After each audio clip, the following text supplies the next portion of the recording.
ટોપ 2 Gujarati businessman હવે આમને સામને આવી ગયા છે. મુકેશ અંબાણી અને ગૌતમ અદાણી.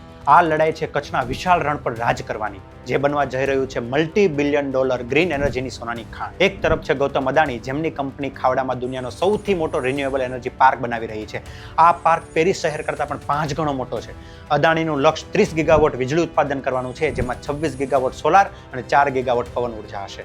આ પ્રોજેક્ટ પાછળ લગભગ 1.5 લાખ કરોડ રૂપિયાનું જંગી રોકાણ કરવામાં આવી રહ્યું છે. તો બીજી તરફ છે મુકેશ અંબાણી, જેઓ પોતાની કંપની રિલાયન્સ ઇન્ડસ્ટ્રીઝ સાથે જ આ ફિલ્ડમાં ધમાકેદાર એન્ટ્રી કરી રહ્યા છે. રિલાયન્સે પણ કચ્છમાં લગભગ 5.5 લાખ એકર જમીન મેળવી છે, જે અદાણીના પ્રોજેક્ટના એરિયા કરતાં પણ મોટી છે. જોકે અંબાણીની રણનીતિ થોડી અલગ છે. જેઓ માત્ર વીજળી બનાવવા પર નહીં, પણ ગ્રીન એનર્જીની આખી સપ્લાય ચેન પર કંટ્રોલ કરવા માંગે છે.